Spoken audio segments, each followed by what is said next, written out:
រងគាត់ច្រកសមុទ្រ Hormuz ទាំងស្រុងហើយ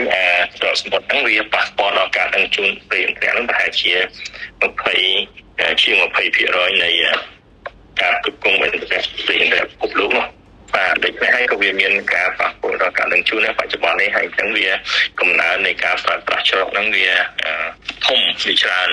អញ្ចឹងហើយវាប្រកបណាស់ការ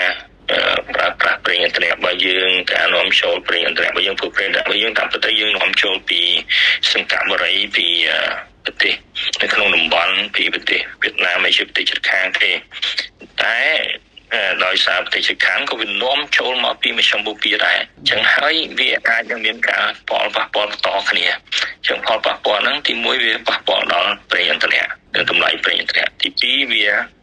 ប៉ះពាល់ដល់ការធ្វើពាណិជ្ជកម្មជាទូទៅចឹងហើយប្រជាពលរដ្ឋយើងយ៉ាងហោចណាស់នៅក្នុងកលៈទេសៈដ៏លំបាកហ្នឹងគឺថាយើងគួរតែមានការសន្សំសំចៃមួយចំនួនចំពោះ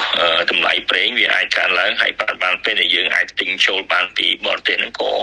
វាអាចនឹងមានការប៉ះពាល់ខ្លះចំពោះប្រទេសដែលគេលក់ប្រេងឲ្យយើងហ្នឹងក៏គេមានការរដ្ឋបិទនៅក្នុងករណីនេះដែរតកតងជាមួយនឹងបញ្ហាសង្គ្រាមនៅមជ្ឈមបូព៌ានៅពេលនេះគឺរឿងជាក់ស្ដែងគឺបញ្ហាប្រេងនឹងឡើងថ្លៃដោយកម្ពុជាយើងពឹងផ្អែកទៅលើការនាំប្រេងពីទីផ្សារអន្តរជាតិមកប្រើប្រាស់នៅកម្ពុជាយើងទាំងស្រុងដូច្នេះអ្វីដែលយើងត្រូវប្រុងប្រយ័ត្ននោះគឺទី1កម្រិតរដ្ឋាភិបាលហ្នឹងត្រូវគេថាអ្នកពាក់ព័ន្ធជាពិសេសទៅក្នុងវិស័យធម្មពលនេះត្រូវបង្កើតជាអាត់ហុកដើម្បីជជែកពិគ្រោះបន្ទាន់មួយជាមួយនឹងក្រុមហ៊ុនដែលនាំប្រេងមលក់ហើយនឹងប្រភពនៃការនាំប្រេងមលក់នៅកម្ពុជាយើងហើយធ្វើយ៉ាងណាបង្កើននៅសន្តិធិប្រេងឲ្យបានកម្រិតណាមួយសមស្របដែលអាចនឹងប្រើការបានលើសពី1ខែឬក៏3ខែឬក៏អាចទៅដល់លើសពី3ខែទៅទៀតដើម្បីធានាទៅលើនិរន្តរភាពនៃការប្រើប្រាស់ប្រេងនៅកម្ពុជាយើងបើសិនណាយើងអត់បានគិតគូរបន្ទាន់ទេបញ្ហាទាំងអស់នេះនឹងប៉ះពាល់មិនយូរទេគឺ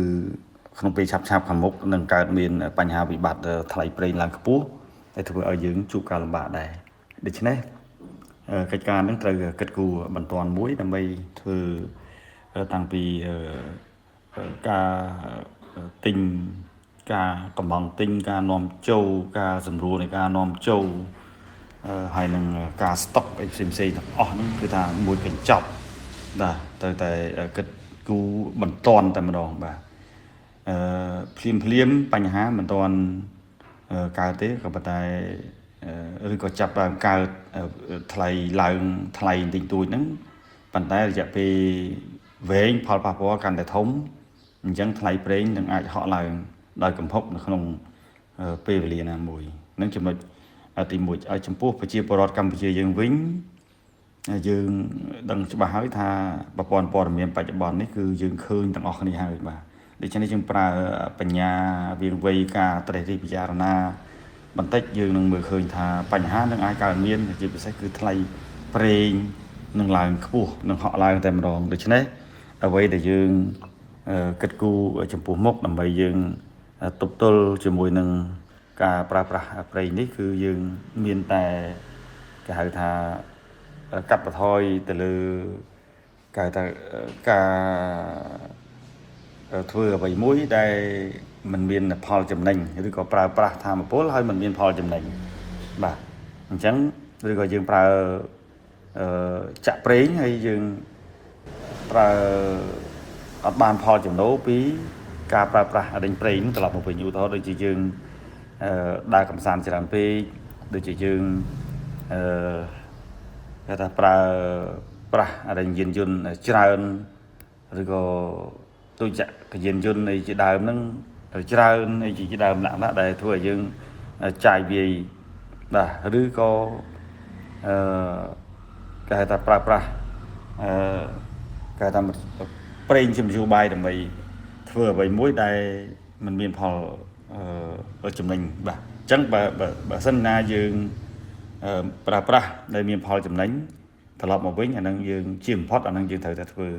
បាទដើម្បីយើងជំរុញឲ្យដំណើរការផលិតកម្ម ហ្នឹងវានៅមានដំណើរការអញ្ចឹង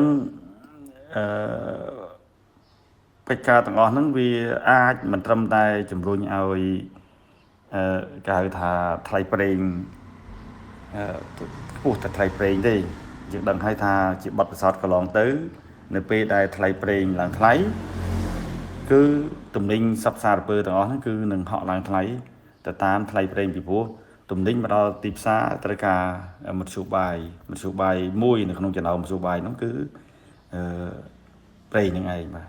ប្រេងបសុទ្ធប្រេងសាំងចាក់គឺថាដឹកជញ្ជូនយកទំនិញយកផលិតផលទាំងអស់ហ្នឹងមកលក់នៅដល់ទីផ្សារជាក់ស្ដែងអញ្ចឹងកន្លែងហ្នឹងហើយដែលធ្វើឲ្យថ្លៃទំនិញហ្នឹងវាឡើងហក់ឡើងទៅតាមថ្លៃប្រេងហ្នឹងឯងអញ្ចឹងតាក់ទងជាមួយចំណុចនេះក៏យើងត្រូវគិតថែមទៀតដែរបាទតើការចំណាយទាំងឡាយដែលមិនមានផលប្រយោជន៍សេដ្ឋកិច្ចការត្រូវមានការប្រុងប្រយ័ត្នទៅលើកម្មវិធីចាយវាយឬក៏ការទិញសម្ភារៈទាំងឡាយដែលមិនមានការចាំបាច់ហើយកម្មវិធីកំសាន្តឬក៏គេហៅថាឬក៏កម្មវិធីផ្សេងទៀតដែលមានការចំណាយខុសខ្ទង់ចំណាយរបស់យើងជាដើមហ្នឹងគឺ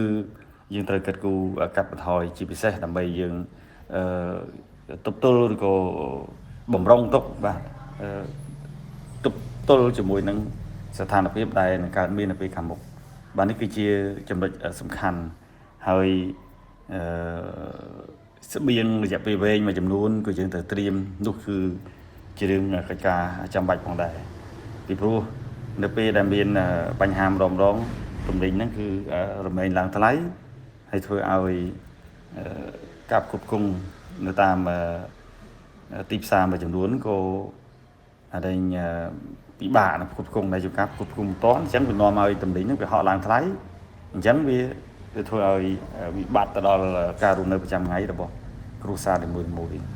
តកតងជាមួយនឹងវិស័យឯកជនឬក៏ក្រុមហ៊ុនដែលនាំប្រេងមកលក់នៅកម្ពុជាយើងត្រូវរួ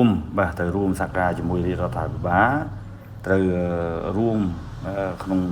នាមជាប្រជាជាតិតែមួយបាទយើងត្រូវធ្វើយ៉ាងណាជួយ